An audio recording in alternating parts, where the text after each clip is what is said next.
2, পাখির মতো নরম মন লাগবে। এখনকার আমরা যারা বেঁচে আছি আমাদের মনগুলো কঠিন। কেমন কঠিন? পাথরের মতো কঠিন। আমরা যখন দেখি একটা মাইয়াতকে নিয়ে যাওয়া হচ্ছে জানাজায়, আমাদের কোনো ফিলিংস কাজ করে না।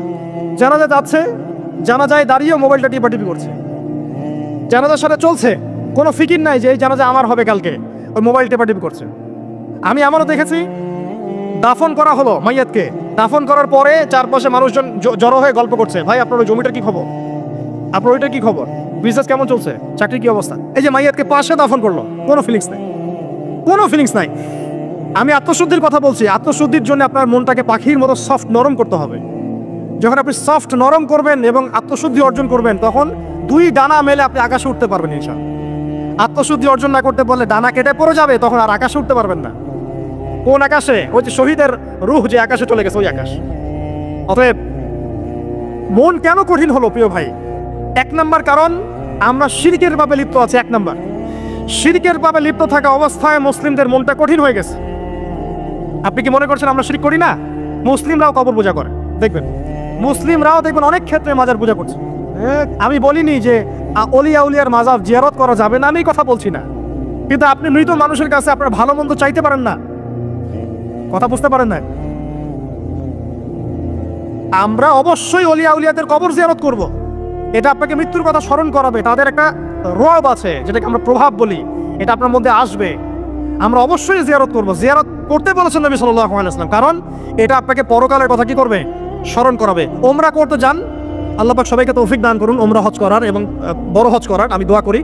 ওখানে সবচেয়ে সেরা যে দৃশ্যগুলো দেখা যায় তার মধ্যে একটা রাসূলুল্লাহ সাল্লাল্লাহু আলাইহি ওয়াসাল্লামের রওজা। ওখানে গেলে চোখের পানি ঝরে না এমন কোনো মুসলিম নাই, আছে? নাই। আরেকটা সবচেয়ে মন নরম করা একটা দৃশ্য হচ্ছে জান্নাতুল বাকি, যেটা আমরা বাকিউল গারকাত বলি, যেখানে আপনি দেখবেন সাহাবায়ে কেরাম রাদিয়াল্লাহু আনহুমের কবর, যতদূর চোখ যায় তাদের কবর।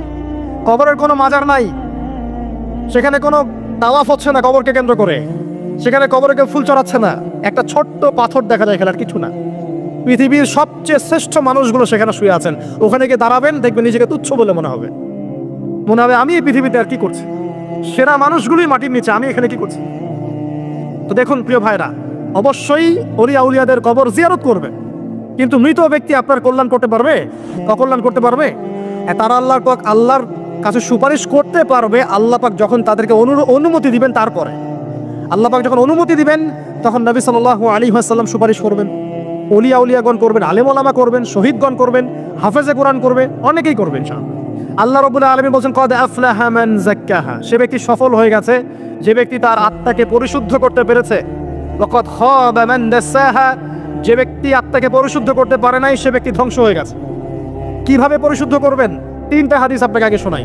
1, আল্লাহ রাব্বুল আলামিনের হাবিব মুহাম্মদ সাল্লাল্লাহু আলাইহি ওয়াসাল্লাম দরুদ পড়েন, বলেন সাল্লাল্লাহু আলাইহি ওয়াসাল্লাম। তিনি বলছেন যে আল্লাহর এমন কিছু বান্দা আছে যারা জান্নাতে প্রবেশ করবে, যাদের অন্তরটা হবে পাখির মতো নরম। কার মতো? পাখির মতো। একটা হাদিস শুনলেন। 2 নম্বর হাদিস, আল্লাহ রাসূল সাল্লাল্লাহু আলাইহি ওয়াসাল্লাম বলছেন, শহীদদের আত্মা যখন আল্লাহর কাছে পৌঁছায়, আল্লাহ রাব্বুল আলামিন সেই আত্মাগুলোকে সবুজ রঙের কিছু পাখির মধ্যে প্রদান করেন, এবং সেই পাখিগুলো আরশের নিচে লণ্ঠন আছে, এখানে বসে থাকে, এবং তারা জান্নাতের যে কোনো জায়গায় যায়, ঘুরে খাবার খায়, আবার ফিরে আসে। আল্লাহ পাক তাদেরকে বলেন যে তোমরা কি চাও, তোমরা কি চাও? শহীদরা কিচ্ছু বলতে পারে না, কি চাইবো, আল্লাহ এত নিয়ামত দিয়েছেন, কি চাইবো? যখন আল্লাহ বারংবার প্রশ্ন করতে থাকেন, তোমরা কি আর কিছু চাও, তোমরা কি আর কিছু চাও, তোমরা কি আর কিছু চাও, তখন শহীদরা শেষে বুঝে যে আমাদের কিছু না কিছু তো বলতে হবে এখন। তখন তারা বলে, হে আল্লাহ, আমরা আরো একবার পৃথিবীতে যেতে চাই এবং তোমার পথে জীবন দিয়ে আবার ফিরে আসতে চাই। আল্লাহ পাক বলেন, এই সুযোগ তো আর নেই, অতএব তোমাদের আর কিছু চাওয়ার নেই, তোমরা এখানেই থাকো। আরেকটা হাদিস শোনেন, রাসূলুল্লাহ সাল্লাল্লাহু আলাইহি ওয়াসাল্লাম বলেছেন, এই হাদিসটা ওমর রাদিয়াল্লাহু আনহু থেকেও এসেছে, যে তোমরা যদি, হে মানব জাতি বা হে মুসলিমরা, তোমরা যদি আল্লাহর প্রতি তাওয়াক্কুল করার মতোই তাওয়াক্কুল করতে, ভরসা করার মতোই ভরসা করতে, আল্লাহ পাক তোমাদেরকে পাখিদেরকে যেমন করে রিজিক দেন, তোমাদেরকে ঠিক সেইভাবে রিজিক দিতেন। তোমরা কি লক্ষ্য করো না যে পাখিরা খালি পেটে বের হয়ে যায় বাসা থেকে সকালবেলা, এবং সন্ধ্যাবেলা ভরা পেটে বাসায় ঢোকে? আপনাকে যে 3টা হাদিস শোনালাম, এই 3টা হাদিসে একটা শব্দ হচ্ছে কমন। শব্দটা কি বলেন? পাখি। পাখি কি? পাখি। আল্লাহ রাব্বুল আলামিন পাখিদের কাছ থেকে আমাদেরকে শিখতে বলছেন এবং বলছেন যে পাখিদের মনটা হয় খুব নরম, খুব সফট, এবং তারা আল্লাহর প্রতি তাওয়াক্কুল করে পূর্ণ মাত্রায়। তারা সকালবেলা ভোরবেলা বের হয়ে যায় এবং সন্ধ্যাবেলা বাসায় ফেরে, খালি পেটে বের হয়, ভরা পেটে বাসায় ফেরে। এবং আল্লাহ পাক সবচেয়ে সম্মানিত মৌত যেটা শহীদের মৌত, সেই শহীদদের আত্মাকে আল্লাহ পাক পাখির রূপ দিবেন। তাহলে পাখিটার বিষয়ে একটা ফোকাস করা দরকার আছে না? আচ্ছা, এখানে আসেন। পাখির মন হচ্ছে নরম, মানে পাখির মনটা তাজকিয়া, আত্মশুদ্ধিতে পরিপূর্ণ। কদ আফলাহা মান যাক্কাহা, সে ব্যক্তি সফল হলো যার হৃদয়টা পবিত্র, নিষ্পাপ, নিষ্কলুষিত হলো, সে ব্যক্তি সফল হবে ইনশাআল্লাহ।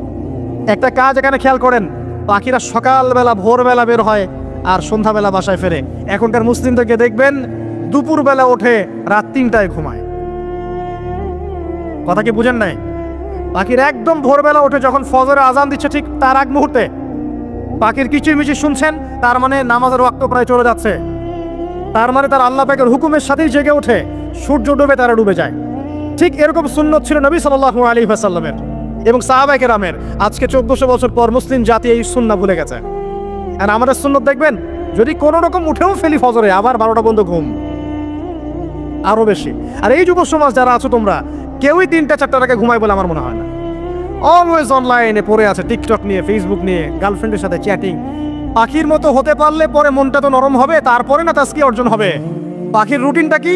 ভোরবেলা বের হয় আর সন্ধ্যাবেলা বাসায় ঢোকে।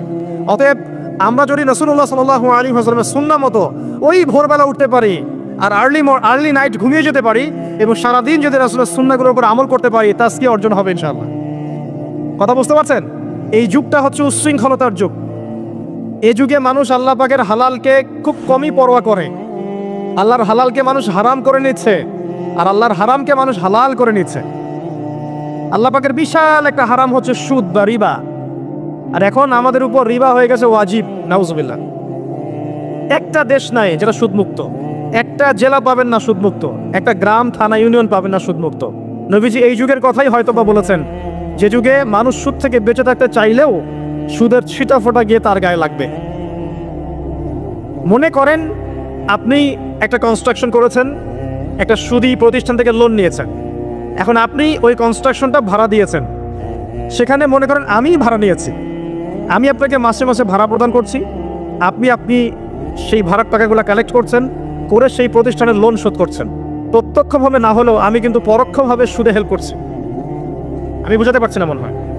এর বাইরে 1% মানুষ এখন পৃথিবীতে নাই যে ব্যক্তি রিবা থেকে বাইরে, ইচ্ছাকৃত হোক অনিচ্ছাকৃত হোক। আর এই প্রসঙ্গ আসলে আমি 2-4টা কথা না বলে থাকতে পারি না। সেটা হলো নবী সাল্লাল্লাহু আলাইহি ওয়াসাল্লাম বলেছেন, রিবার 73টা শাখা আছে পাপের, তার মধ্যে সবচেয়ে নিচু শাখা হচ্ছে নিজের মাকে বিয়ে করা। সহিহ বুখারীর একটা বর্ণনা এসেছে, যে ব্যক্তি 1 দিরহাম সুদ খায়, দিরহাম কি? রৌপ্য মুদ্রা। কোথায় আছে? জাদুঘরে। কোথায় আছে? মার্কেটে আছে। রৌপ্য মুদ্রা দেখেছেন জীবনেও? স্বর্ণ মুদ্রা দেখেছেন? কোরআনে আছে, হাদিসে আছে, মার্কেটে নাই।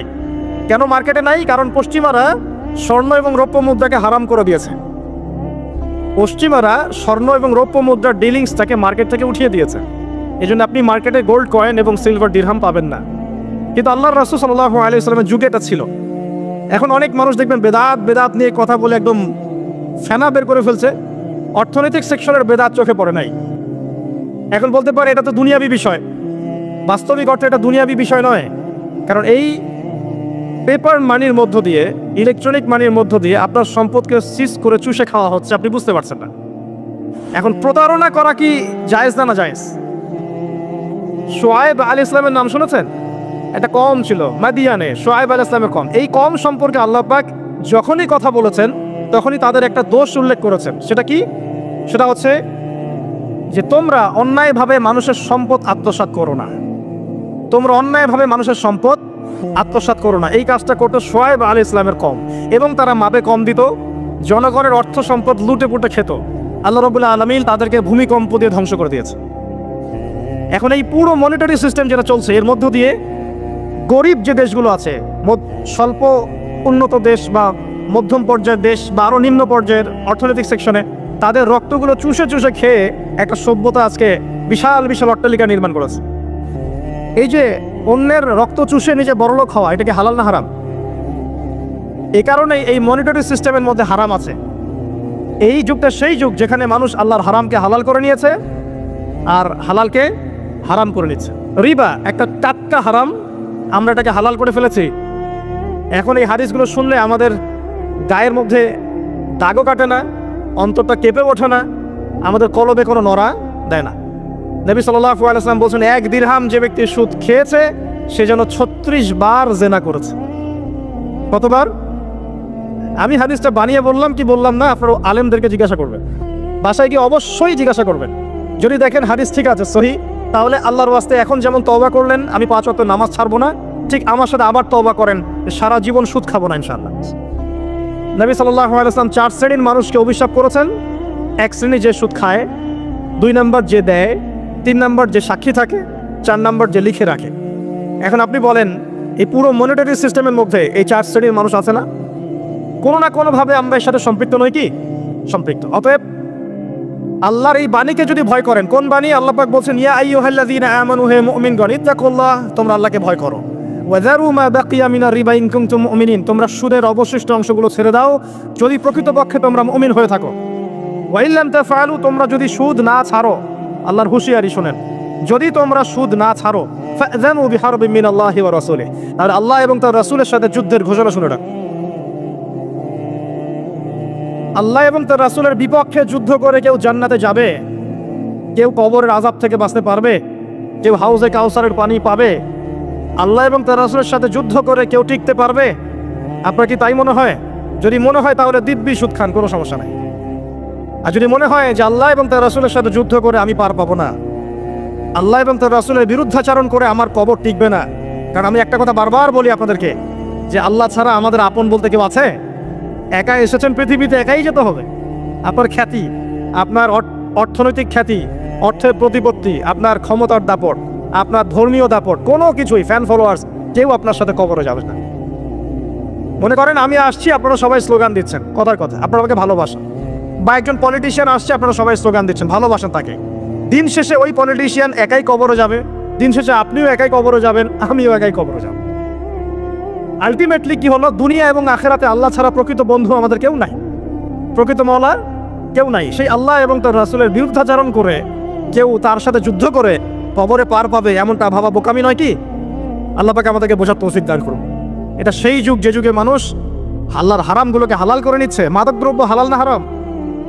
এখন দেখবেন মেজরিটি সংখ্যক মানুষ মাদকদ্রব্যের সাথে সংশ্লিষ্ট হয়ে গেছে। স্পেশালি বর্ডার এলাকা যেগুলো আছে বাংলাদেশের, সেই বর্ডার এলাকাগুলোতে দিব্যি রমরমা ব্যবসা চলছে, মাদকের দিব্যি ব্যবসা চলছে। এবং যারা মাদক খাচ্ছে না মুসলিম, তারা হয়তো এই হাদিস জানে না, আল্লাহ পাক ওদের কানের মধ্যে আমার এই হাদিস যেন পৌঁছে দেন, আমিন। নবী সাল্লাল্লাহু আলাইহি ওয়াসাল্লাম বলেছেন, আমি মেরাজের রাতে যখন গিয়েছি তখন 1 শ্রেণীর মানুষকে দেখেছি, ওদেরকে শাস্তি দেওয়া হচ্ছে। কি শাস্তি? জাহান্নামীদের রক্ত এবং পুজ ওদেরকে খেতে দেওয়া হচ্ছে। জিবরাইল আলাইহিস সালামকে জিজ্ঞাসা করা হলো যে এরা কারা? তিনি বললেন, এরা আপনার উম্মতের সেই সব ব্যক্তি যারা মাদকদ্রব্য সেবন করত। আল্লাহ রাব্বুল আলামিন তার হাবিবের মাধ্যমে জানিয়েছেন, যখন কোনো মুসলিম মাদক সেবন করে বা কোনো ব্যক্তি মাদক সেবন করে, তখন 40 দিন তার নামাজ কবুল হয় না। এরপর যদি সে তওবা করে তাহলে আল্লাহ পাক তার তওবা কবুল করবেন ইনশাআল্লাহ। যদি সে আবারও মাদক খায় তওবা করার পর, আবার 40 দিন তার নামাজ কবুল হবে না। যদি সে আবার তওবা করে, আল্লাহ পাক আবার তাকে মাফ করে দিবেন। যদি সে আবারও মাদক খায়, আবার 40 দিন তার নামাজ কবুল হবে না। তারপর যদি আবার তওবা করে, আবার আল্লাহ তাকে মাফ করে দিবেন। এরপরেও যদি সে আবার মাদকদ্রব্য সেবন করে, নবী সাল্লাল্লাহু আলাইহি ওয়াসাল্লাম বলছেন, তাকে আল্লাহ রাব্বুল আলামিন পরকালে মৃত্যুর পরে তিনাতুল খাবাল পান করাবেন। তিনাতুল খাবাল। জিজ্ঞাসা করা হল, ইয়া রাসূলুল্লাহ, তিনাতুল খাবাল কি জিনিস? নবী সাল্লাল্লাহু আলাইহি ওয়াসাল্লাম উত্তর দিচ্ছেন, এটা হচ্ছে জাহান্নামীদের রক্ত, মাংস, এগুলো পুড়ে পচে যে রসটা বের হবে, এটা হচ্ছে তিনাতুল খাবাল। এই যে দুনিয়াতে যারা ওয়াইন খাচ্ছে, শ্যাম্পেইন, ওয়াইন, বিয়ার, তারপরে যে কি ভোদকা, গাঁজা, হেরোইন, ফেন্সিডিল, ইয়াবা, একটা বিষয় শোনেন, কি কারণে আপনি সেখানে যাচ্ছেন? হতাশা অথবা সঙ্গদোষ, অথবা পারিবারিক চাপ, অথবা যে গার্লফ্রেন্ড ছেড়ে চলে গেছে, এই তো বিষয়গুলো। কি কারণে মানুষ মাদকের কাছে যায়? কেন যায়? কারণটা কি? আমরা যখন ফিলোসফি পড়তাম তখন একটা তত্ত্ব পড়ানো হয়েছে আমাদেরকে। তত্ত্বটার নাম হচ্ছে কার্যকারণ তত্ত্ব। মানে প্রত্যেকটা কাজের পিছনে একটা কারণ থাকে, ঠিক আছে? এই যে মুসলিমরা নামাজ পড়ে কেন? আল্লাহর জন্য। মুসলিমরা যাকাত দিবে কেন? আল্লাহকে সন্তুষ্ট করার জন্য। মুসলিমরা প্রতিটা কাজ কেন করে? পরকালের স্বার্থে। পরকালের স্বার্থ নাই, আমি নাই। যে কাজে পরকালের স্বার্থ নাই সে কাজে মুসলিমরা নাই। তাই প্রতিটা কাজের পিছনে একটা কারণ থাকে। দেখবেন কেন সে সুদ খাচ্ছে? তার পরিবারের স্বার্থে। কেন সে ঘুষ নিল? তার ছেলে মেয়ের উন্নয়নের জন্যে। কেন সে দুর্নীতি করছে? বিকজ সম্পত্তি অর্জন করে সে তার ভবিষ্যৎ প্রজন্মকে সিকিউর করতে চায়। কেন সে মাদক খেলো? ওই যে গার্লফ্রেন্ড ছেড়ে চলে গেছে তাই। কেন মাদক খেলো? ওই যে এক বন্ধু মাদক খায়, সে ডাকছে আয় একটা টান দে, সঙ্গদোষ। কেন সে মাদক খেলো? পরিবারের চাপ, হতাশা। কেন মাদক খাচ্ছে? চাকরি পায় না, বেকার, মাদক খাচ্ছে। মানে মেন্টাল চাপগুলো নিতে পারছে না, সে মাদক খাচ্ছে। সবচেয়ে বেশি মানসিক চাপ কাদের উপর আসে জানেন? 1 নম্বর নবীগণের উপরে, 2 নম্বর আল্লাহর সৎ বান্দাদের উপরে, তারপর যার ইমান যত উঁচু তার উপর মানসিক চাপ তত বেশি আসে। এখন যদি মানসিক চাপের সলিউশন মাদকই হবে তাহলে তো আমাদেরই মাদক খাওয়া দরকার ছিল না বুঝবি। আমরা যে পরিমাণ মানসিক চাপ ফেস করি তা চিন্তাই করতে পারবেন না। যে যত বড় দায়িত্বশীল যারা পলিটিশিয়ান ওদেরকে জিজ্ঞাসা করবে তারা কি পরিমাণ মানসিক চাপ নিয়ে ঘোরে। আপনার কাছে মনে হচ্ছে যে একটা ক্ষমতা পেয়েছেন, খুব মানে উনি অনেক বড় ক্ষমতাধর, উনি অনেক ভালো আছেন, উনি মোটেই ভালো নাই। ওনাকে জিজ্ঞাসা করেন, উনি মোটেই ভালো নাই। এই মানুষের যে পেরেশানি, যে চাপ, এগুলো নিতে নিতে তার স্ট্রোক হয়ে যাচ্ছে, হার্ট স্ট্রোক হচ্ছে, ডায়াবেটিস হচ্ছে, হাই ব্লাড প্রেশার, ইসিজি করো দেখবেন। এই কারণে মানসিক চাপটা রিলিজ করতে হবে, তাই তো? এই মানসিক চাপ রিলিজ করতে গেলে মাদকই সলিউশন নয়। সলিউশনটা কি? এই যে আমার হাতে এখানে আছে একটা কোরআন। মানসিক চাপ থেকে আপনাকে মুক্তি দিবে আল কোরআনুল কারীম, আর কিছু না। আরেকটা বিষয় কোরআনের সাথে, সেটা হলো প্রথমে বলেছি 5 ওয়াক্ত নামাজ। আপনি ওযু করে সুন্দর করে 5 ওয়াক্ত নামাজ জামাতে পড়বেন, ডেইলি 1 ঘন্টা করে কোরআন তেলাওয়াত করবেন, সময় পেলে একটু হাদিস পড়বেন, 2-4 টাকা দান সদকা করবেন, ভালো কাজের সাথে থাকবেন, অন্যায় কাজে যাবেন না, ইসলামকে এগিয়ে নেওয়ার জন্য আমর বিল মারুফ নাহি আনিল মুনকারের কাজ করবেন। আপনার তো সুখী কোনো মানুষ পৃথিবীতে নাই। ওই সুখ যদি ওই যে বুশরা জানতে পারতো না, তাহলে আপনার কলিজার মধ্যে বোম মেরে দিত না। এরা শুধু মুসলিমদের শত্রু নয়, বরং ধর্মের শত্রু। যারাই ধর্মকে বুকে আগলে রেখে পালন করতে চায়, হোক সে সনাতন ধর্ম বা আমাদের হিন্দু ভাইরা বা খ্রিস্টানিজম বা বুদ্ধিজম, হ্যাঁ, বা মুসলিম আমরা যারা আছি, যারা ধর্মতাত্ত্বিক চিন্তা করে এবং প্রত্যেকেই যদি যার যার ধর্ম ঠিকঠাক মতো পালন করে, সমাজে কিন্তু ফিতনা থাকার কথা নয়। কারণ প্রত্যেকটা ধর্মের মধ্যেই ভালো কাজের কথাই কিন্তু বলা হচ্ছে। তো যারা ধার্মিক এদের বিরুদ্ধে তারা লেগে পড়ে এবং তারা চায় সারা বিশ্বের মধ্যে ফাসাদ সৃষ্টি করতে। কাদের খাসলত সারা বিশ্বে ফাসাদ সৃষ্টি করা? বলতে পারবেন? আপনাকে আমি দেখাচ্ছি, সূরা কাহাফ খুলে দেখেন। জুলকারনাইন একজন বাদশা, তিনি মাশরিক মাগরেব সব জয় করেছেন, মানে পূর্ব পশ্চিম পুরোটাই তার রাজত্ব। এত দাপট ছিল সেই বাদশার যে যেদিক দিয়ে যাবে সেনাবাহিনী নিয়ে সেদিকটাই জয় করে ফেলবে, সুবহানাল্লাহ। এবং তিনি উদ্ধত অহংকারী ছিলেন না, তিনি আল্লাহর অনুগত বান্দা ছিলেন। একটা কওমের মধ্যে গেলেন, সেই কওমটা ছিল পাহাড়ের মাঝখানে, 2 পাহাড়ের মাঝখানে। এখন ওই কওম তাকে বলছে, ইয়া যুলকারনাইন, হে যুলকারনাইন, ইন্না ইয়াজুজ ওয়া মাজুজ মুফসিদুনা ফিল আরদ। ভালো করে বোঝে, হে যুলকারনাইন, নিশ্চয়ই ইয়াজুজ আর মাজুজ এই 2 শ্রেণীর মাখলুক, তারা পৃথিবীতে ফাসাদ সৃষ্টি করে বেড়াচ্ছে। কি করছে? সারা পৃথিবীতে ফাসাদ সৃষ্টি করে বেড়াচ্ছে। ফাহাল নাজআলু লাকা খরজান আলা আন তাজআলা বাইনানা ওয়া বাইনাহুম সাদ্দা। হে যুলকারনাইন, আমরা কি আপনাকে ট্যাক্স দিব, কর দিব, যে আপনি ওদের আর আমাদের মাঝখানে একটা প্রাচীর নির্মাণ করে দিবেন যে ওরা আমাদের কাছে আর আসতে পারবে না? কারা এটা? ইয়াজুজ আর মাজুজ। এই ইয়াজুজ আর মাজুজকে যুলকারনাইন আলাইহিস সালাম তিনি প্রাচীর নির্মাণ করে দিলেন লোহা এবং এই যে তামা দিয়ে। এরপর তারা আর ওই কওমের ক্ষতি করতে পারলো না। কথা কি বুঝতে পারছেন? ইসলাম ক্ষমতা জোর করে আদায় করে নেওয়ার জন্য আসে নাই। আবু যার রাদিয়াল্লাহু আনহু কি বলছেন জানেন? আবু যার রাদিয়াল্লাহু আনহুকে নবী সাল্লাল্লাহু আলাইহি ওয়াসাল্লাম বলছেন, আবু যার, তুমি দায়িত্ব চেয়ে নিও না, কারণ যদি তুমি দায়িত্ব চেয়ে নাও তখন আল্লাহর পক্ষ থেকে তোমাকে সাহায্য করা হবে না। আর যদি মানুষ তোমাকে দায়িত্ব দেয়, আল্লাহ তোমাকে সাহায্য করবে ইনশাআল্লাহ। কত চমৎকার সিস্টেম ইসলামে। আর এখন আমরা কি করি? আমাকে দেন, ও ভালো না আমি ভালো, ওরা সব খারাপ আমি ভালো। বুঝতে পারছেন না কিয়ামতের মাঠে কি কঠিন হিসাবটা দিতে হবে। আল্লাহ পাক আপনাদেরকে বোঝার তৌফিক দান করুন। এগুলো কল্যাণকর নয়, আপনার জন্য অকল্যাণ হতে পারে। তবে হ্যাঁ, যদি আপনার মধ্যে ঈমান থাকে, আপনার মধ্যে যোগ্যতা থাকে, অবশ্যই আপনি দায়িত্ব চেয়ে নেবেন এবং ইনশাআল্লাহ তখন আমরা আপনাকে দায়িত্ব দিব, আমরা আপনাকে ভোট দিব, আপনি জনগণের শাসন কার্য পরিচালনা করবেন, আল্লাহ আপনার হাতকে শক্তিশালী করবেন ইনশাআল্লাহ। আল্লাহ পাক আমাদের নিচু থেকে উঁচু মহলের সবাইকে হেদায়েত দান করুন, দোয়া করি। ইসলাম কারো শত্রু নয়। মুসলিমের রক্ত ঝরানোর জন্যে, কল্লা কাটার জন্য আমরা কিন্তু পৃথিবীতে আসি নাই। আমরা আমাদের আসল শত্রুদেরকে চিনতে ভুল করেছি। এই কারণে আমরা আপোষে হানাহানি কাটাকাটির মধ্যে লিপ্ত আছি। এই যে সামনে যে কি হবে আল্লাহ ভালো জানেন। দেখবেন কত মানুষ যে মুসলিম মুসলিম মারামারি করে মারা যাবে, আল্লাহ ভালো জানেন। এগুলো কাম্য নয়। আল্লাহ পাক আমাদেরকে বোঝার তৌফিক দান করুন। দেখুন ভাই, এই যুগের কথা বলতে গিয়ে এখানে আসলাম। ওই যে জুলকারনাইন যে ইয়াজুজ মাজুজের কথা বললো, এখনকার বিশ্ব যারা পরিচালনা করে দেখবেন তাদের মধ্যে ওই ফাসাদ সৃষ্টি করাটাই খাসলতটা থেকেই গেছে। সারা বিশ্বেরা ফাসাদ সৃষ্টি করছে। আমি কিন্তু বলিনি এরা ইয়াজুজ মাজুজ, কথাকে আমার অন্যদিকে নিয়ে যায় না, আমি কিন্তু এই কথা বলি নাই। আমি বলছি তাদের মধ্যে এই চরিত্র দেখা যায়। এই যুগ সেই যুগ যখন আপনি মাদককে হালাল করে নিচ্ছেন, রিবাকে হালাল করে নিচ্ছেন, বেহায়াপনাকে হালাল করে নিচ্ছেন, কাপড় খোলাকে হালাল করে নিচ্ছেন। আপনি মুসলিম হয়েও দেখবেন শিরকে লিপ্ত আছেন। সুন্নতে লেবাস আছে কিন্তু আকীদার মধ্যে বেদাত থেকে গেছে। আপনি মুসলিম হয়ে হালাল হারাম রিজিকে পরোয়া করছেন না, দিনের বেসিক জিনিসগুলো শিখছেন না। আল্লাহ পাক এই যুগের ফিতনাগুলো থেকে আমাদের মুসলিমদেরকে হেফাজত করুন, আমিন। মুসলিমরা আজকে শিরিক করছে অনেক ক্ষেত্রেই। দেখবেন হাতে একটা এই যে বালা পরে আছে, খুলে না। কেন খুলেন না ভাই? বলে যেটা খুললে যদি রোগ হয়, রোগ দেওয়ার মালিক কে? ওই বালা না আল্লাহ? এই যে আপনার বিশ্বাস জন্মায় নিয়েছে, এই যে বিশ্বাসটা জন্মিয়েছে আপনার হাতের উপরে, এই বালার উপরে, এটাই শিরক, এটাই শিরক।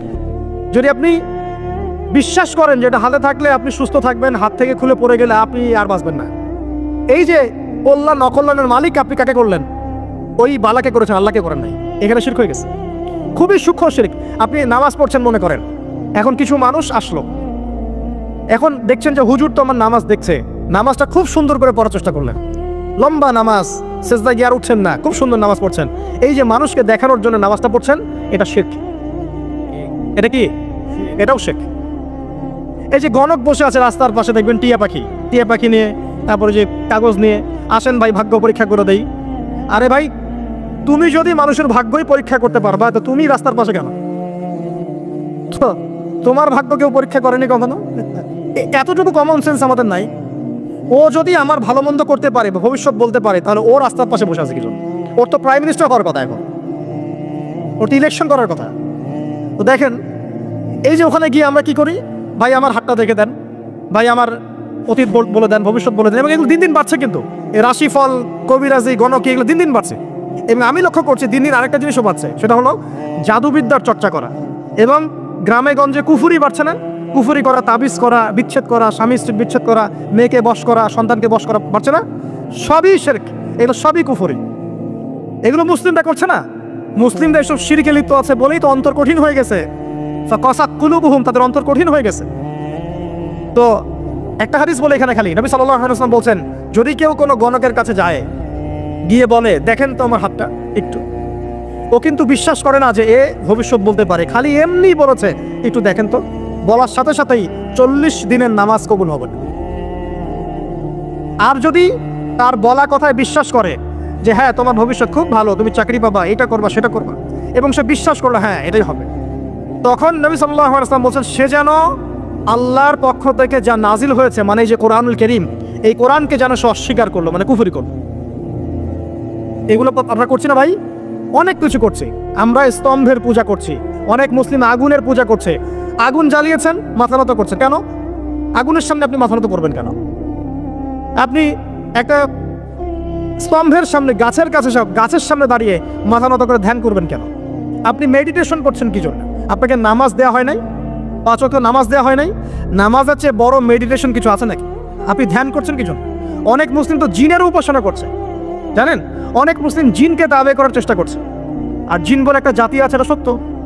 এরকম প্রতিটা ক্ষেত্রে শিরক আছে। শিরক কথায় আছে, কাজে আছে, বিশ্বাসে আছে। দেখবেন মুসলিমরাই আল্লাহ ছাড়া অন্য কারো কাছে দোয়া করছে, মুসলিমরা নজর মানত করছে অন্য জায়গায়, আল্লাহর জন্য নজর মানত করছে না, অন্য কাউকে সন্তুষ্ট করার জন্য করছে। সন্তান হয় না, সন্তান হয় না, এখন কি হবে? সন্তান হয় না তো অমুকের কাছে যাও, সেখানে গিয়ে বকরি জবাই দাও, সন্তান হবে। সুবহানাল্লাহ। তো এই পদ্ধতি ইব্রাহিম আলাইহিস সালামের জানা ছিল না যে শেষ বয়সে তিনি বলছেন রব্বি হাবলি মিনাস সালিহিন? আপনি দোয়া করতে পারেন না? সন্তান হবে না কেন? আল্লাহ পাক তাকদিরে লিখে রাখলেন, অবশ্যই হবে। আর আল্লাহ পাক তাকদিরে না লিখলে কিভাবে হবে? তাকদিরে যে ব্যক্তি বিশ্বাস করে না সে ব্যক্তি হতাশ হয়। যা কিছু হচ্ছে আমাদের জীবনে সবই তাকদির, এর বাইরে একটা মানুষও যেতে পারবে না। প্রিয় ভাইরা, কথায়, কাজে এবং চিন্তায় আমরা অনেক শিরিক করছি। শিরিকের কারণে আমাদের অন্তর কঠিন হয়ে গেছে। আরো কেন কঠিন হচ্ছে? বেদাত। আমল করছেন নবীর সুন্নত মানার জায়গায় অন্য কিছু আপনি করছেন, এমন এমন কিছু আমল করছেন যেগুলোর সাথে রাসূলের সুন্নতের কোনো সম্পর্ক নাই। এবং সাহাবীদের সুন্নতেরও কোনো সম্পর্ক নেই। যখন আপনার কলমে আল্লাহর পক্ষ থেকে নূর আসবে, আপনিও বুঝতে পারবেন যে সত্যিই আসলে জগৎটা কেমন আর কি হচ্ছে এই পৃথিবীতে। তাহলে বস্তুবাদী চোখ দিয়ে আপনি যদি দেখেন, তাহলে মনে হবে যে মাশাআল্লাহ আমরা উন্নতি অগ্রগতির স্বর্ণশিখরে যাচ্ছি। কিন্তু আল্লাহর নূর দিয়ে দেখলে আপনি বুঝতে পারবেন যে রিয়েলিটি আর এই ভিজুয়াল ওয়ার্ল্ডের মধ্যে আকাশ পাতাল পার্থক্য আছে। আজকে খুব ভালো লাগছে যে আমি শিক্ষিত সমাজে কথা বলছি, এরকম সমাজই আমি প্রত্যাশা করি। কিন্তু দুর্ভাগ্যজনক, ওয়াজ মাহফিলে সবসময় এমনটা হয় না। ওয়াজ মাহফিলে যেটা হয়, এমন একজন এসেছে যিনি আলেম, আবার এমন একজন এসেছেন যিনি আলিফ বা তাসাও পড়তে পারে না। একজন এসেছে নামাজও পড়ে না কখনো, আর একজন এসেছে মাশাআল্লাহ তাহাজ্জুদ গুজার। কেউ বিশ্ব রাজনীতি, অর্থনীতি, সমাজবিদ্যা সব পড়ে ফেলছে, আর কেউ অজু গোসলের মাসালাও জানে না। তো এরকম জায়গায় কথা বলাটাও খুব ডিফিকাল্ট। আমি কোত্থেকে শুরু করব, কোথায় শেষ করব, এটা ভাবতেই আমার 1 ঘন্টা সময় লাগে। এই কারণে বাথরুমে যে সময়টা দেই, এই সময়টাও কাজে লাগানোর চেষ্টা করি। বাথরুমের সময়টাতে বসে বসে অনেক কিছু ভাবা যায়, তাই না? ওই সময়টাও কাজে লাগাতে হবে। এটা হয়তো হাসছেন, কিন্তু আমি অনেক লেকচার বাথরুমে রেডি করেছি, পড়াশোনা করেছি টেবিলে, এই জিনিসটাকে মাথায় গুছিয়েছি বসে বসে। একসাথে অনেকগুলো কাজ হচ্ছে, আপনাকে প্রোডাক্টিভ হতে হবে। গোসল করতে করতে লেকচার রেডি হচ্ছে, অজু করতে করতে লেকচারের ফেসগুলো রেডি হচ্ছে, রেফারেন্সগুলো রেডি হচ্ছে। তো এটা আল্লাহ শুকরিয়া, আলহামদুলিল্লাহ আজকে আমি একটা শিক্ষিত সমাজের সাথে কথা বলছি। এই কারণে আলোচনার স্কেলটা উঁচু হবে ইনশাআল্লাহ, এবং আলোচনার মূল ভাবটা আপনাদেরকে বুঝে নিতে হবে, কারণ সব কিছু সব জায়গায় বলা যাবে না। তো এখনকার বিশ্বের বেশিরভাগ শয়তান কোন দিকে আছে, এটা বিশ্বাস করেন কি না? আলোচনার শেষে বুঝতে পারবেন ইনশাআল্লাহ। এই বিশ্বটাকে নষ্ট করে ফেলছে কয়েকটা জিনিস। 1 নাম্বার বস্তুবাদিতা, মানে মেটেরিয়ালিজম। বস্তুবাদিতা কি জিনিস? মানুষের জীবনের লক্ষ্য এই দুনিয়াকে করে নেওয়া, বাড়ি গাড়ি টাকা পয়সা স্ট্যাটাস। একটা ফ্ল্যাট কিনেছি, আমার লাইফ সাকসেস। ফ্ল্যাট কিনেছি, একটা আরেকটা লাগবে। কবে আমি এই সিটির একটা ফ্ল্যাটের মালিক হব, কবে আমি একটা বিল্ডিংয়ের মালিক হব, কবে আমি একটা ভালো জব পাবো, কবে আমি একটা বড় গাড়ি কিনবো। এক্স করোলা কিনেছি, চলছে না, BMW লাগবে। বাজাজ সিটি 100 গাড়ি চালাচ্ছি, চলবে না, আমার কি লাগবে? R15 লাগবে। একটা ব্যবসা খুলেছি, ভালোই চলছে, না হচ্ছে না, আরেকটা লাগবে। একটা প্রজেক্ট চলছে না, আরেকটা লাগবে। এতটুকু ক্ষমতা পেয়েছি, আমি সন্তুষ্ট হচ্ছি না, আরও লাগবে। এই যে চাই চাই আরও চাই, এই যে দুনিয়া দুনিয়া এবং দুনিয়া, এই কনসেপ্টটার নাম হচ্ছে বস্তুবাদিতা। বর্তমান পুরো বিশ্বটা দাঁড়িয়ে আছে এখন এই বস্তুবাদিতার উপরে। এই ছোঁয়াটা আগে পশ্চিমা সভ্যতায় ছিল, আস্তে আস্তে এই ছোঁয়াটা পুরো বিশ্বে লেগে গেছে। এখানে কিন্তু কনস্ট্রাকশন করা বা দুনিয়াবী ক্ষেত্রে উন্নতি করাটা দোষের কিছু নয়, বরং মুসলিমদের হাতেই সমস্ত সভ্যতা গড়ে উঠেছে, এটাই সত্য। কিন্তু যখন এই বস্তুবাদিতা আমাদেরকে পরকাল ভুলিয়ে দিবে, সমস্যা তখনই। আমার কথা কি বুঝতে পারছেন কিনা? বিল্ডিং করতে কোনো সমস্যা নেই, ফ্ল্যাট কিনতেও কোনো সমস্যা নেই, ব্যবসা করতে কোনো সমস্যা নেই, BMW চালান আপনি, কোনো সমস্যা নেই। কিন্তু এগুলো যদি আপনাকে পরকাল ভুলিয়ে দেয়, দুনিয়ার পূজায় ব্যস্ত রাখে, তখন সমস্যা। দুর্ভাগ্যজনক হচ্ছে আমরা এখন এই পূজায় মোটামুটি লিপ্ত হয়ে গেছি, ইচ্ছায় হোক অনিচ্ছায় হোক। ঢাকা শহরে ফ্লাইওভারের উপর দাঁড়াবেন, আপনি দেখবেন মানুষ ছুটছে আর ছুটছে, সকাল থেকে একদম ফজর থেকে শুরু করে রাত 12টা 1টা। এখানে তো রাত হয় না, সব দিন। আর নবী সাল্লাল্লাহু আলাইহি ওয়াসাল্লাম শেষ জামানার হাদিসগুলোর মধ্যে বলেছিলেন যে যখন মানে ছেলে মেয়ের পোশাক পরবে, মেয়ে ছেলের পোশাক পরবে, যখন আনতালিত লামাতু রাব্বাতুহা, মানে দাসী তার মনিবকে জন্ম দিবে। দাসী মনিবকে জন্ম দেওয়ার একটা ব্যাখ্যা ওলামায়ে কেরাম এমনটাও করেছেন, সমাজে ন্যায় অন্যায়, হক বাতিল, সত্য মিথ্যার যে মানদণ্ড, এটা উল্টে যাবে। ন্যায় হবে অন্যায়, অন্যায় হবে ন্যায়। আমানতদার ব্যক্তিকে বলবে খেয়ানতদার, খেয়ানতদার ব্যক্তিকেই বলবে আমানতদার। সত্য হবে মিথ্যা, মিথ্যা হবে সত্য। হক হবে বাতিল, বাতিল হবে হক। সাদা হবে কালো, কালোই হবে সাদা। দিন হবে রাত, রাত হবে দিন। এখন ঢাকা শহরে রাত হয়ে গেছে দিন, আর দিন হয়ে গেছে বহু যুবক যুবতীর জন্য রাত। এখন বাজে 12টা, আমাদের শহর অ্যাক্টিভ মাশাআল্লাহ। আমাদের শহর ঘুমাবে 4টায়, 4টায় ঘুম উঠবে জোহরের নামাজের আগে। লাঞ্চ করে না এখনকার মানুষ, ব্রেকফাস্টটাই লাঞ্চ। তো আনতালিত লামাতু রাব্বাতুহা এর গভীর ব্যাখ্যা আছে। আল্লাহ পাকের হালালকে এই বস্তুবাদী সভ্যতায় হারাম করা হচ্ছে, এবং আল্লাহ পাকের হারামগুলোকে হালাল করে নেওয়া হচ্ছে। আমরা এই দর্শনটা পেয়েছি পশ্চিমা দর্শন থেকে। পশ্চিমা সভ্যতায় প্রথম সারা বিশ্বে এই বস্তুবাদিতা ছড়িয়ে দিয়েছে। এটা একটা ভয়ঙ্কর জিনিস, যেটা আপনাকে পরকাল থেকে ডিমোটিভেটেড করছে। আপনাকে মূল যে গোল, আমার জীবনের যে মূল লক্ষ্য, সেই লক্ষ্য থেকে এই বস্তুবাদী আকীদাটা আপনাকে সরিয়ে দিচ্ছে। কিভাবে আমি বোঝাচ্ছি। আল্লাহ পাক কয়েকটা অ্যাম্বিশন দিয়ে পাঠিয়েছেন দুনিয়াতে আমাদেরকে। তার মধ্যে প্রথমটা হচ্ছে সূরা জারিয়াত আয়াত নম্বর 56। এটা প্রথম। কি এটা? আল্লাহ পাক বলছেন, ওয়ামা খালাকতুল জিন্না ওয়াল ইনসা ইল্লা লিয়াবুদুন, বা'দা আউযু বিল্লাহি মিনাশ শাইতানির রাজিম, ওয়ামা খালাকতুল জিন্না ওয়াল ইনসা ইল্লা লিয়াবুদুন। আল্লাহ পাক আপনাকে আমাকে প্রথম যে দায়িত্ব দিচ্ছেন সেটা হচ্ছে এই, আমি মুসলিম, আমি নারী হই, পুরুষ হই, যুবক হই, যুবতী হই, যেই হই না কেন, আল্লাহ পাক আমাকে বলছেন, ওয়ামা খালাকতুল জিন্না ওয়াল ইনসা ইল্লা লিয়াবুদুন। দেখো, আমি জিন আর মানব জাতিকে শুধুমাত্র আমার ইবাদত করার জন্যই দুনিয়ায় পাঠিয়েছি, আর কোনো কারণ নাই। এই যে আল্লাহ পাক আমাদেরকে 60 বছর 70 বছর হায়াত দিয়েছেন একটা কারণে, অনলি একটা, ইল্লা লিয়াবুদুন, যাতে আমরা আল্লাহর ইবাদত করতে পারি। আবার বুঝেন, আল্লাহ পাক আমাদেরকে দুনিয়াতে শুধু তার ইবাদত করতেই পাঠিয়েছেন। আল্লাহ পাক এখানে একটা পরীক্ষায় ফেল করেছি হতাশ হয়ে আত্মহত্যা করতে পারেন নাই। আল্লাহ পাক এখানে একটা মেয়ের পিছনে ঘুরে জীবন নষ্ট করতে পারেন নাই। আল্লাহ পাক এখানে আমাদেরকে ধর্ষণের সেঞ্চুরি করতে পারেন নাই। এখানে আল্লাহ পাক এখানে আমাদেরকে অন্যায়ভাবে অন্যের সম্পদ আত্মসাৎ করতে পাঠান নাই। মাদকের যে ভয়াল থাবা চলছে, এর মধ্যে নেশায় বুধ হয়ে যাওয়ার জন্য আল্লাহ পাক আমাদেরকে পাঠান নাই। কি জন্য পাঠিয়েছে? পলিটিক্যাল মারামারি করতে আল্লাহ পাঠান নাই আমাদেরকে দুনিয়া। সোশ্যাল ক্ষমতার দ্বন্দ্বে লিপ্ত হওয়ার জন্য পাঠান নাই। মিলস, ইন্ডাস্ট্রিজ এন্ড ফ্যাক্টরিজের নেশায় বুধ হয়ে পরকাল ভুলে যাওয়ার জন্য আল্লাহ এখানে পাঠান নাই। আল্লাহ পাক একটা রিজনে পাঠিয়েছেন, অনলি একটা। এবং এই দায়িত্বটা আল্লাহ পাক কিন্তু কড়াই গন্ডায় উসুল করে নেবেন আমাদের কাছে। ভাববেন না আল্লাহ পাক এই পুরো মহাবিশ্ব খেলার ছলে সৃষ্টি করেছেন, এমন নয়। আল্লাহ পাক বলছেন, আমি এই মহাবিশ্বকে খেলার ছলে সৃষ্টি করি নাই। ওমা খালাকতুল জিন্না ওয়াল ইনসা, বলেন, ইল্লা লিয়াবুদুন, আমি শুধুমাত্র এবং শুধুমাত্র আমার ইবাদত করার জন্যে মানুষ আর জিনদেরকে সৃষ্টি করেছে। জিনকে আমরা দেখি না, আমাদের সাথে জিনরা আছেন। জিনের মধ্যে ভালো খারাপ আছে, ঠিক যেমন মানুষের মধ্যে ভালো খারাপ আছে। আর প্রত্যেকটা মানুষের সাথে একটা করে শয়তান জিন থাকে, যে মানুষকে খারাপ কাজে প্রলুব্ধ করে, যে নিজে খারাপ কাজ জোর করে করায় না, সে শুধু প্রলুব্ধ করে। সে বলে মাদকের মধ্যে শান্তি, ওয়াসওয়াসা দেয়, কাজটা বাস্তবায়ন করেন আপনি। সে বলে যে এটা তো ছেলে মেয়ের ফ্রেন্ড, বয়ফ্রেন্ড গার্লফ্রেন্ড কালচার, বন্ধুত্ব, এটা এমন কিছু নয়, জেনা করেন আপনি। সে বোঝায় যে টাকা পয়সা আর্ন করতে হবে, বউ বাচ্চাকে সিকিউর করতে হবে, সুদটা খান আপনি। সে বোঝায় যে তুই তো একসময় চলে যাবি, সন্তানদের জন্য কি রেখে গেলি, তখন ঘুষটা খান আপনি। সে বোঝায় যে অন্যের সম্পদ যদি আত্মসাৎও করি, শেষ বয়সে কাবা ঘরে গিয়ে হজ করে নিব, ব্যাস, দ্যাটস অল, আমার পুরো আমল নামা চকচকা হয়ে যাবে। এভাবে শয়তান ওয়াসওয়াসা দেয়, কিন্তু কাজটা করি আমরা। কোনো সময় কোনো সময় শয়তান দাড়ি টুপি পাগড়ি জুব্বাওয়ালা মানুষকেও নেক্সট স্রোতে ধোকা দেয়। কোন স্রোতে? এদেরকে বদ স্রোতে ধোকা দেয় না, নেক্সট স্রোতে ধোকা দেয়। সে একটা কাজকে কল্যাণ খায়ের মনে করেই এমন কিছু করে যেটা শয়তান তার সামনে ফুটিয়ে তোলে নেক হিসেবে, কিন্তু আসলে এর পিছনে একটা খারাপ উদ্দেশ্য ছিল। তো দাড়ি টুপিওয়ালা মানুষকে নেক্সট স্রোতে শয়তান ধোকা দিয়ে ফেলে। কোনো সময় ভিতরে অহংকার জন্ম দিয়ে দেয়, কোনো সময় ডিগ্রি সার্টিফিকেটের গামান্ড নিয়ে আসে, কোনো সময় নারী দিয়ে পথভ্রষ্ট করে ফেলে, আর কোনো সময় অর্থের প্রলোভন দিয়ে পথভ্রষ্ট করে ফেলে। তো শয়তান কিন্তু কাউকে ছাড়ে না। আমি মূল জায়গায় আসি।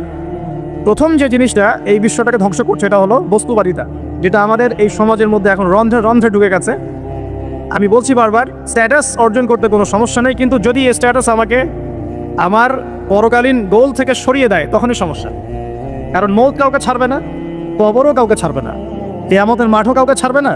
আর আল্লাহ পাকের সামনে আমাদের সবাইকে ইন্ডিভিজুয়ালি হিসাব দিতে হবে, একজন একজন করে। এমন নয় 10 জন আসবে, তারপর 10 জন, তারপর 10 জন।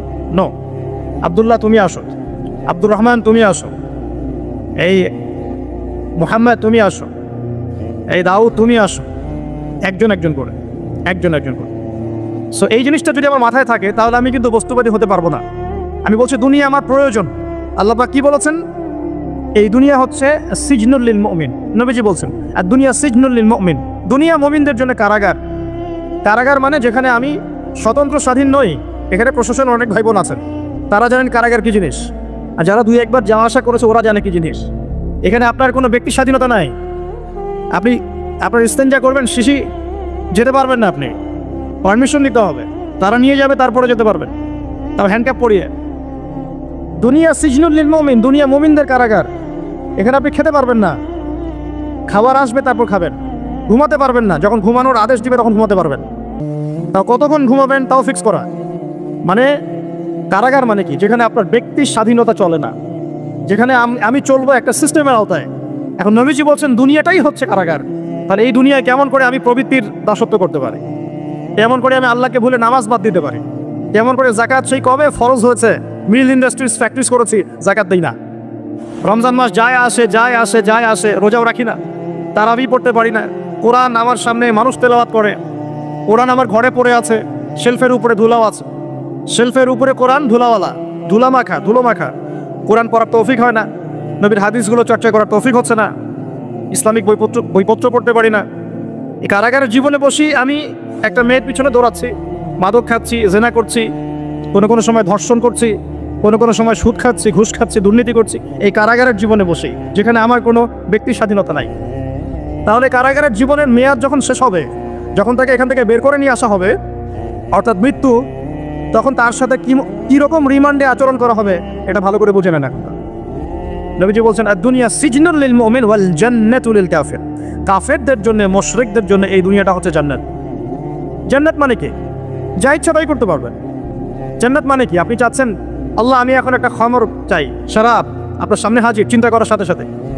জান্নাত মানে কি? আল্লাহ আমি আপনাকে দেখতে চাই, আল্লাহকে আপনি দেখতে পারবেন। জান্নাত মানে কি? আপনি মধুর নহর, দুধের নহর, পানির নহর, শরাবের নহর, হুরে নাঈম চতুর্দিকে ঘোরাফেরা করছেন। একজন নিম্নমানের জান্নাতি, মানে সবচেয়ে শেষের দিকে যারা জান্নাতে যাবে, তাদের সাথেই দুজন করে হুরে নাঈম, আহাল পরিবার তো আছেই, গিলমান পানপাত্র নিয়ে চারপাশে ঘোরাফেরা করবে। জান্নাত মানে কি? যেখানে যা ইচ্ছা তাই করা যাবে, বলার কেউ নাই, বাধা দেওয়ার কেউ নাই, সেখানে কোনো মৃত্যু নাই, সেখানে কোনো অহেতুক কথাবার্তাও নাই, কোনো গাল গল্প নাই, কোনো মিথ্যা নাই, কষ্টের ক্লেশ মাত্র নাই, থুতু ফেলতে হবে না। জান্নাত মানে থুতু ফেলতে হবে না, জান্নাত মানে হাঁচি হবে না, নাক ঝাড়তে হবে না, জান্নাত মানে ইস্তেঞ্জা, পেশাব পায়খানা করার টেনশন নাই। মানুষ খাবার খাবে, একটা ঢেকুর তুলবে, ব্যাস খাবার হজম হয়ে গেছে। আর জান্নাতের সবচেয়ে বড় বিষয়টা কি? আল্লাহ পাককে আমরা এই চোখ দিয়ে দেখতে পারবো ইনশাআল্লাহ। আর তার সমকক্ষ একটা বিষয় হচ্ছে আল্লাহ পাক বলে দিবেন যে আমি তোমাদের সবার উপর সন্তুষ্ট হয়ে গেলাম, যাও কোনোদিন অসন্তুষ্ট হবো। ব্যাস, দ্যাটস অল।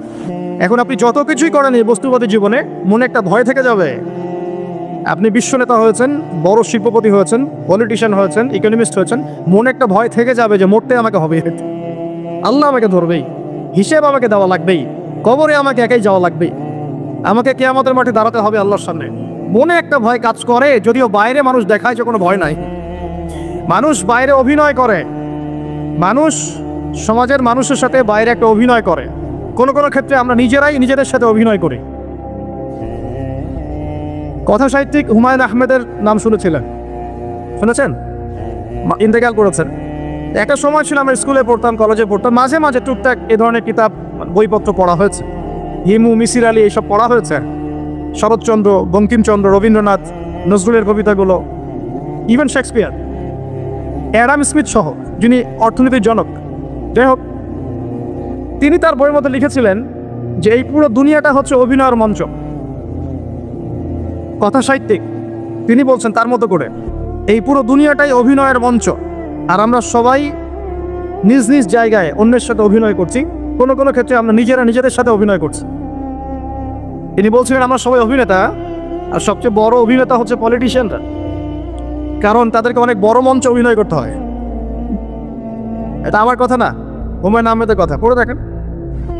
তো আল্লাহ পাক পাঠিয়েছেন তার ইবাদত করতে, আর এই বস্তুবাদী জগৎ আমাদেরকে ভুলিয়ে দিল কিভাবে?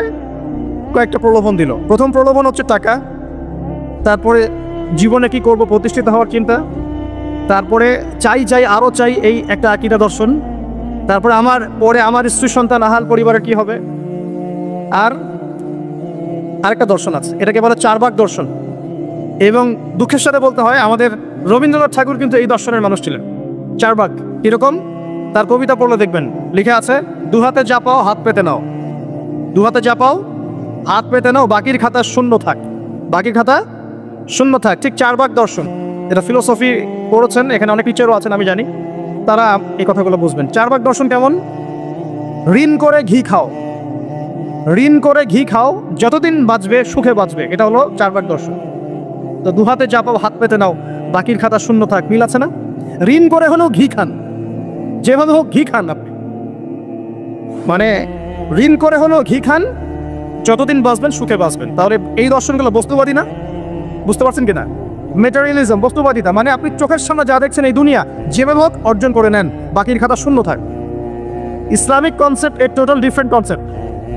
ইসলামের ঈমান, আকীদা, ইসলাম, পরকাল, মুহাম্মদ সাল্লাল্লাহু আলাইহি ওয়াসাল্লামের আদর্শ সম্পূর্ণ ডিফারেন্ট। আমরা বলি কি, এই দুনিয়াতে আমরা মুসাফির, দুনিয়াতে আমরা কি মুসাফির, কে কতদিন থাকবো কোনো ঠিক নাই। নবীজি বলছেন, হে আব্দুল্লাহ বিন ওমর, তুমি দুনিয়াতে মুসাফিরের মতো থাকো, সকালবেলা উঠলে সন্ধ্যার অপেক্ষা করো না, সন্ধ্যাবেলা হলে সকালের অপেক্ষা করো।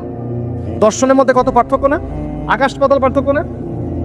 এখন যদি এই বস্তুবাদী দর্শন দিয়ে আপনি চলাফেরা করেন, তাহলে তো আপনার লাইফের অ্যাম্বিশন হবে একটা ফ্ল্যাট,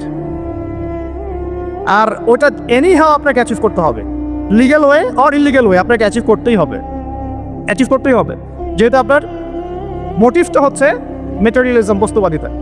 আর নবী সাল্লাল্লাহু আলাইহি ওয়াসাল্লাম কি বলছেন? সকালে ঘুম থেকে উঠলে সন্ধ্যার অপেক্ষা করো না, সন্ধ্যাবেলায় থাকলে সকালের অপেক্ষা করো না। তুমি দুনিয়াতে মুসাফিরের মতো থাকো, তোমার যতটুকুতে দুনিয়া চলে যায় এতটুকুতে সন্তুষ্ট থাকো। নবীজি আরো বলছেন, তুমি কখনো উপরের দিকে চোখ দিয়ে হেঁটো না, রাস্তায় যখন হাঁটবে উপরের দিকে দেখো না, বরং তুমি দেখো যে তোমার নিচে কারা আছে। আবার বলছি, নবীজি বলছেন, তোমরা হাঁটবে যখন রাস্তায় চলাফেরা করবে, তোমাদের উপরের দিকে দেখবে না যে তোমাদের উপরে কারা আছে, অলওয়েজ দেখবা তোমাদের নিচে কারা আছে, তোমাদের চেয়ে খারাপ কারা আছে। এক ভাইকে আপনি দেখবেন আপনি সুস্থ, তার হাত নাই। আরেক ভাইকে দেখবেন আপনি সুস্থ, তার চোখ নাই। এক ভাইয়ের পা প্যারালাইজড হয়ে গেছে, এক ভাইয়ের বডি প্যারালাইজড, একজন হার্টের রোগী, একজন ডায়াবেটিসের রোগী। আপনি সুস্থ আছেন, অথচ ওই ব্যক্তির অনেক টাকা পয়সা আছে, আপনার নাই। এখানে কে ধনী বলেন দেখি? আপনি না সে? আপনার সুস্থতা আছে। শপিং মলে যান, কিয়ামত দেখতে পারবেন। কিয়ামত কাকে বলে? কিয়ামত কাকে বলে? কেউ কেউ দেখা যায় সুন্দর সুন্দর বোরখা বানিয়ে নিয়েছে, যে বোরখাগুলো পরেও তার মানে শরীরে কাঠামো স্পষ্ট বোঝা যাচ্ছে। এখানে আপনি কাকে দায়ী করবেন, কাকে দোষ দিবেন? অবৈধ সম্পর্ক, অবৈধ সম্পর্ক ঢাকা শহরে রন্ধ্রে রন্ধ্রে ঢুকে গেছে। অবৈধ সম্পর্ক, টিনেজ, 8-10 বছর, ক্লাস 8-এ পড়ে, ক্লাস 9-এ পড়ে, 10-এ পড়ে, এদের মধ্যে ইলিগেল সম্পর্ক চলছে। ইউনিভার্সিটিতে পড়ে, স্কুল কলেজ পাস করে বিশ্ববিদ্যালয়ে গিয়েছে, বাস ও মনে হয় যে একেবারে পাখা ওর গজায় গেছে, যাই চোটাই করতে পারে। মেয়েকে দিয়েছেন একটা স্মার্টফোন, ব্যাস নষ্ট হয়ে গেছে। ছেলেকে দিয়েছেন একটা বাইক, ও দেখ মাদকের আসরে বসে আছে। কি একটা অবস্থা! এই যুব সমাজ কি আগামী দিনে ইসলামের পতাকা বহন করবে? এই যুব সমাজকে দিয়ে ইসলামের বিজয় লাভ হবে, নাকি আমাদের একটা ঈমান দীপ্ত যুব সমাজ দরকার? কোনটা? আল্লাহ পাক আমাদের সবাইকে আল্লাহর পক্ষ থেকে ঈমান দান করুন। আর আমি আর লম্বা করতে থাকলে সারা রাত যাবে গা। আমি আপনাকে গুছায় নিয়ে এসে শেষ করে দিচ্ছি যে এর পাশাপাশি কোন কোন পাপ ছিল, যে পাপগুলোর কারণে আল্লাহ পাক এই গজবগুলো দিয়েছিলেন, এবং এই ঢাকা শহর সহ এই বড় বড় শহরগুলা এই পাপের মধ্যে আছে কিনা আপনি নিজেই যাচাই করবেন। যাচাই কে করবে? আপনি যাচাই করবেন, আমি যাচাই করবো না। 1 নম্বর শিরকের পাপ আছে না নাই? কুফরির পাপ 2 আছে না নাই? আমানত উঠে যাওয়া আছে না নাই? আমানত উঠে যায় নাই? কেএফসিতে যান, মরামুরগি খাবেন, আমানত উঠে গেছে। মসজিদ থেকে শুরু করে উপর লেভেল পর্যন্ত কোনো জায়গায় আমানত আছে? কেউ বলছে যে আমি জনগণের কল্যাণে নিজেকে নিয়োজিত করেছি, উপর থেকে হাতি আসলে ও খাইতে খাইতে খাইতে মাসি বানায় দেয়, তাই না? এগুলা একটা বাজেট আসছে 1 কোটি টাকা, দেখবেন আস্তে আস্তে আস্তে 10 লাখ টাকা নেমে আসছে, শেষ নাই। এ খাবে 10, ও খাবে 5, এ খাবে 5 করতে করতে করতে জনগণ খাবে 10। আমানত উঠে যায় নাই সমাজ থেকে? 3 নম্বর আমানত উঠে যাবে। 4 বিশ্বাস উঠে যাবে। বিশ্বাস উঠে গেছে না? বাবাও ছেলেকে বিশ্বাস করতে পারে না, এখন স্বামী স্ত্রীকে বিশ্বাস করতে পারে না।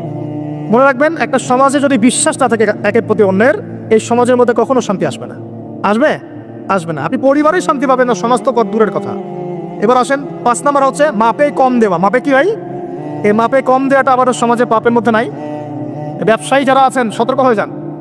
আপনি যদি মাপে কম দেন, এই পুরো রিজিক আপনার জন্য হারাম হয়ে যাবে, পুরো রিজিকটাই। এই রিজিকের ইবাদত আল্লাহর দরবারে যদি কবুল হয়, তাহলে কোরআন হাদিস মিথ্যা হয়ে যাবে, নাউজুবিল্লাহ। কোরআন হাদিস কি মিথ্যা? এই রিজিক যদি খেয়ে ইবাদত আল্লাহর কাছে কবুল হয়, তাহলে কোরআন সুন্নাহ মিথ্যা হয়ে যাবে, নাউজুবিল্লাহ। আল্লাহ পাক বলেছেন, এই মাপে কম দেওয়া হারাম রিজিক খেয়ে ইবাদত করলে ইবাদত কবুল হবে না। পৃথিবীতে সর্বপ্রথম কওমে মাদিয়ানকে ভূমিকম্প দিয়ে ধ্বংস করে দেওয়া হয়েছিল। তাদের প্রধান অপরাধ ছিল মাপে কম দেওয়া, যেটা আমাদের মধ্যে ছড়িয়ে পড়েছে। মাপে কম দিচ্ছি আমরা। এই যে রমজান মাস সামনে আসছে, দেখে নিয়েন বহু ব্যবসায়ী তাহাজ্জুদ পড়বে, তারাবিও পড়বে, মসজিদে গিয়ে ফটর ফটর করা শুরু করবে, লাইট নাই কেন, এসি নাই কেন, ফ্যান চলে না কেন, বড় বড় কথা। সারা বছর তো মসজিদ আসে নাই, তারাবি নামাজে আসবে। আবার দেখবেন অনেকে সারাদিন তো মসজিদ নাই, জুমার দিনে যায়, জুমার দিনে গিয়ে বলে ইমাম সাহেব ওটা করেন নাই কেন, এই মুয়াজ্জিন সাহেব এটা করেন নাই কেন। আছে না এমন লোক? এই শ্রেণী মানুষ আছে দেখবেন, এরাই ফটর ফটর বেশি করে রমজান মাসে। রমজান মাসে দেখবেন নামাজে তারাবিও পড়বে, মাপেও কম দিবে। এরকম লোক আছে না?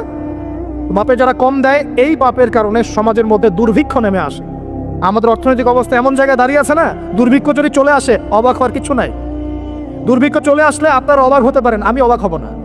এমন একটা জায়গায় দাঁড়িয়ে আছে এখন, এমন একটা জায়গায়। এবং রমজান, এই রমজান মাসে এমনি তো দ্রব্যের দাম বেড়ে যায়, এবার যার কি হবে আল্লাহ ভালো জানে। আমার মনে হয়, আমার ভয় হয়, একদম নিম্নবিত্ত মানুষ যারা এবার রোজা রেখে ইফতার যখন করবে তখন হাত তুলে আল্লাহর কাছে বদদোয়া করা শুরু করবে। এটা আমার ভয় হয়। আল্লাহ অপেক্ষা করেন, দেখতে থাকেন সামনে কি হয়। প্রতিটা পণ্যের দাম অলরেডি বাড়া শুরু হয়ে গেছে।